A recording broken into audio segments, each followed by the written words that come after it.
కార్యకర్తలు కూడా రాత్రింబాలు కష్టపడ్డారండి. మా కార్యకర్తల కష్టం చూస్తే అయితే నాకు బాధ అనిపిస్తారు. ప్రజలైతే కార్యకర్తలు 2 రోజుల బట్టి భోజనం లేకుండా 10,000 మంది కార్యకర్తలు వచ్చి రాత్రింబాలు కష్టపడ్డారు నా కోసం. నేను ఏం చెప్పాలి, ఏంటైనా చెప్పాలి, ఎట్లా ఇంత విరుద్ధంగా చేస్తా అంటే రాజకీయాలలో నేను ఉండాలా పోవాలా నాకైతే బాధ ఉంటుంది. దయచేసి ఏంది ఈ దౌర్జన్యం? పోలీసు వాళ్ళు కూడా దయచేసి ఇట్లా చేయటం కూడా మంచిది కాదు. కేసీఆర్ చూస్తే ఒక పక్క అభిమానం, దయానందం చూస్తే అభిమానం ప్రజలు. కానీ ఇంత అరాచకాలు చూస్తుంటే నాకైతే ఏమన్నా చెప్పండి. నా కార్యకర్తలకు ఏం జవాబు చెప్పుకోవాలి, కార్యకర్తలకు నేను ఏం జవాబు చెప్పాలి? పాపం తెగించి పనిచేసేది ఈ రోజు. జై తెలంగాణ.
సార్ నమస్తే.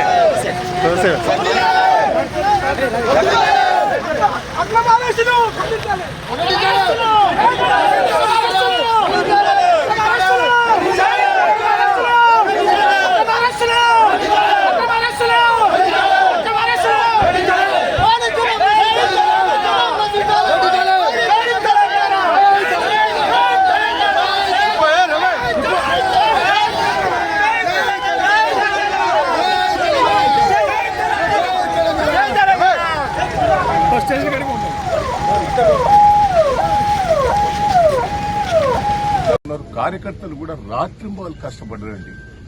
మా కార్యకర్తల కష్టం చూస్తే అయితే నాకు బాధ అనిపిస్తారు. ప్రజలైతే కార్యకర్తలు 2 రోజుల బట్టి భోజనం లేకుండా 10,000 మంది కార్యకర్తలు వచ్చి రాత్రింబాలు కష్టపడ్డారు నా కోసం. నేను ఏం చెప్పాలి, ఏంటైనా చెప్పాలి, ఎట్లా ఇంత విరుద్ధంగా చేస్తా అంటే రాజకీయాలలో నేను ఉండాలా పోవాలా నాకైతే బాధ ఉంటుంది. దయచేసి ఏంది ఈ దౌర్జన్యం? పోలీసు వాళ్ళు కూడా దయచేసి ఇట్లా చేయటం కూడా మంచిది కాదు. కేసీఆర్ చూస్తే ఒక పక్క అభిమానం, దయానందం చూస్తే అభిమానం ప్రజలు. కానీ ఇంత అరాచకాలు చూస్తుంటే నాకైతే ఏమన్నా చెప్పండి. నా కార్యకర్తలకు ఏం జవాబు చెప్పుకోవాలి, కార్యకర్తలకు నేను ఏం జవాబు చెప్పాలి? పాపం తెగించి పనిచేసేది ఈ రోజు. జై తెలంగాణ.